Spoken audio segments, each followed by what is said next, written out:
Hi everyone, my name's Megan Brown and I'm an educator at the Bruce Museum, and I'm excited today to bring you our program Digital Bruce Beginnings, a program for children 3 to 5 years old and their caregivers. Today's program is going to be all about flowers. We'll explore some flowers that grow in the spring season, read a book about flowers, and then talk about some activities and imaginative play you and your adult can do to stretch your minds and your imagination. I hope you enjoyed today's program. Let's get started. One of the things I wanted to discuss today in Digital Bruce Beginnings, all about flowers, is talking about how flowers grow back and come back in the spring. So I wanted to share some of these flowers that we've definitely already talked about that grow in the spring. This includes daffodils, hyacinths, primroses, tulips, and pansies. So why is spring such a good season for plants to grow? The reason for this includes a lot of things such as weather and the plants themselves. With a change in warmer weather, although it may not seem that way often or feel that way during the spring, it allows leaves to breathe in air and take in sunlight and use water from the roots to make food for the plant. But this process also requires energy. In this instance, it is light energy provided by the sun. Therefore, the more sunlight there is, the more food the plant is able to produce. The more food it has, the more the plant can grow. And because the days get longer in spring, which means more sunshine, the plant is exposed to more sunlight in these months. This means that plants can grow more quickly than in winter when it is darker. The springtime also increases in temperature, which allows an increase in growth as well. Like all other activities happening in the spring, plant growth speeds up with heat, provided it doesn't become too hot. So as you know, spring weather can really fluctuate between being cold and warm. The rise in temperature at this time of year means that plants grow more quickly and allows for seeds to germinate. Now we want to bring on some of that hot weather. While some plants grow on their own, some need to be replanted. And these plants are called annual plants, and they need to be planted around this time of year if you want them to grow in your garden. Annuals are able to complete their entire life cycle in a single growing season. This involves them starting as a seed, growing from a vegetable or stalk, blooming, and then producing seeds to start the cycle all over again, and then dying. So, what is the process of planting a plant or a flower to help it grow during the spring? One is you need to clear an area for your plant. You will want to loosen up the soil for that seed. Then you'll want to add some soil or food to the soil to help that plant out. Because sometimes when we're using our own soil, it may not have all of the food and nutrients the plant will need to grow. Then you'll need to carefully place your seed in the soil and cover it up with the soil you dug out. But don't pack it down too hard because we want it to get air. Then you'll water your plant, but much like the soil, don't overwater it. Because again, if there's too much water, our seed won't be able to grow. Finally, you want to make sure to plant the plant during the appropriate season. So you want to make sure there's good sun, good weather, and the right temperature that'll affect it and let it grow. And then you just keep an eye on your plant and wait until you see if it grows and sprouts flowers. Wow, that was a lot of information about flowers and how flowers and plants grow during the spring. Now I thought it might be nice to take some time and talk with your adult about flowers. Spend some time with your adult exploring what flowers you see. Which ones are in the spring? Do you see flowers in other seasons? Or have you ever planted a flower or plant before? And if so, did you go through that process of growing it just like we discussed? Pause this video and discuss with your adults some of the things that happen in the spring with flowers and plants. I'll see you back here in just a moment.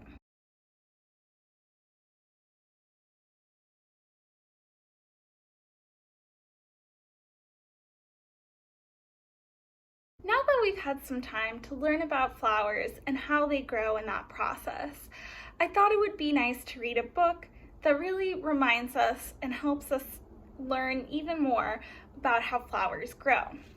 Today's book we're going to read is The Tiny Seed by Eric Carle.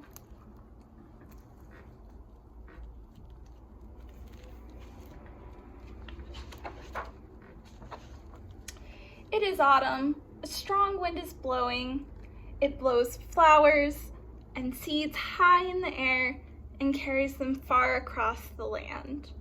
One of the seeds is tiny, smaller than any of the others. Will it be able to keep up with the others? And where are they all going? I wonder what's going to happen to that tiny seed. One of the seeds flies higher than the others.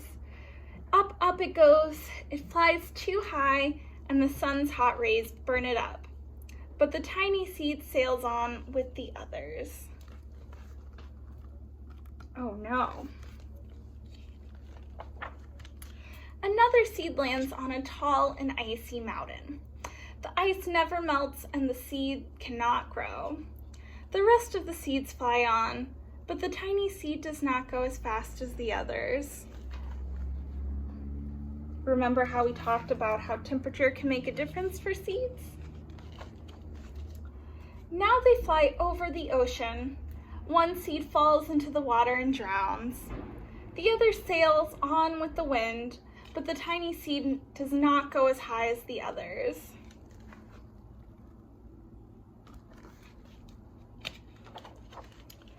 One seed drifts down into the desert. It is hot and dry. The seed cannot grow. Now the tiny seed is flying very low, but the wind pushes it on with the others.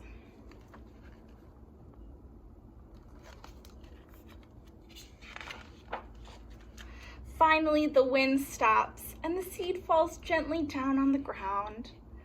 A bird comes by and eats one seed. The tiny seed is not eaten. It is so small that the bird does not see it. Can you guys find the tiny seed? Now it is winter, and after a long trip, the seed settles down. They look just as if they're going to sleep in the earth. Snow falls and covers them like a soft white blanket. A hungry mouse that also lives in the ground eats a seed for his lunch, but the tiny seed lies very still and the mouse does not see it. Can you guys see where the tiny seed's at? Now it is spring. After a few months, the snow has melted. It is really spring. Birds fly by, the sun shines, rain falls, the seeds grow so round and full they start to burst open a little. Now they are not seeds anymore. They are plants. First, they send roots down into the earth. Then their little stems and leaves begin to grow up towards the sun and air. New little plants. There is another plant that grows much faster than those, and it is a big fat weed. And it takes all the sunlight and rain away from one of the small new plants, and that little plant dies. The tiny seed hasn't begun to grow yet. It will be too late. Hurry! But finally it too starts to grow into a plant. Can you guys see where the tiny seed is becoming a plant? The warm weather also brings the children out to play. They too have been waiting for the sun in springtime. One doesn't see the plants as he runs along, and oh no, he breaks one. Now it cannot grow anymore.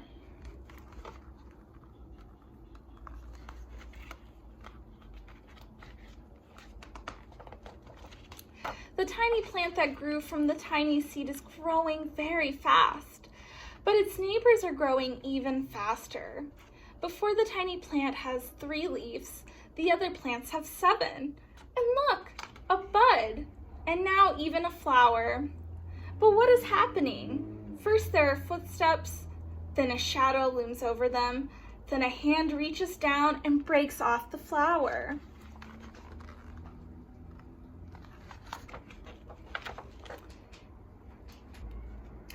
boy has picked the flower to give to a friend. Have you guys ever done that before? It is summer.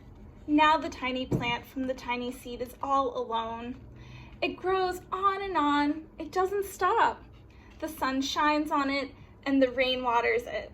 It has many leaves. It grows taller and taller. It is taller than people. It is taller than trees. It's taller than houses. And now a flower grows on it. People come from near and far to look at this flower. It's the tallest flower they've ever seen. It's a giant flower. Have you guys ever seen giant flowers before? All summer long, the birds and bees and butterflies come visiting. They've never seen such a beautiful flower.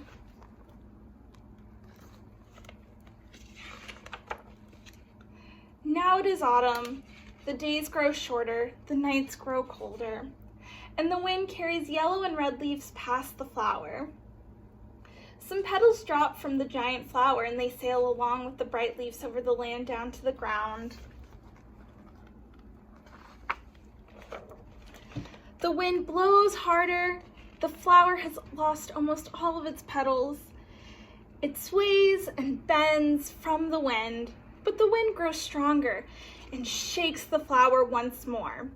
Seed pods open, and out comes many tiny seeds that quickly sail far away on the wind.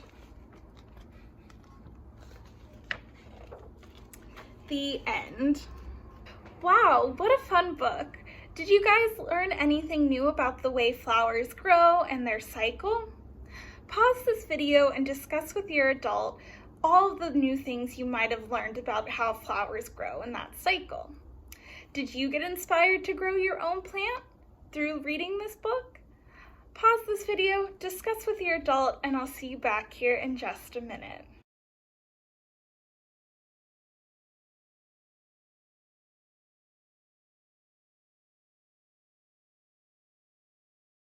Now that we've had some time to explore how flowers grow in the spring, how about you and your adult try your hands at some imaginative play and hands-on activities that will get your minds and your imaginations going.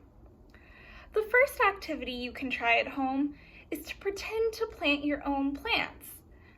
While it may not necessarily be warm enough for plants, or maybe you don't have a backyard, one way you can think about plants is pretending to plant them. Go through that cycle that we went through in the book and pretend and act out how it might feel to be the little seed and plant it into a flower. Another activity you can do with your own adult is go outside and explore and observe the plants and flowers all around you. Maybe challenge you and your adult to find plants with the same color, like yellow, or maybe find different colors in different plants. Just go outside and explore and see those plants and flowers growing. Thank you for joining us today for Digital Bruce Beginnings. If you would like to share anything you've made after watching these videos on social media, please, with your adult's permission, and using the hashtag Bruce Museum, share anything you've created. For more digital content from the Bruce Museum, please visit www.brucemuseum.org. Bye, friends.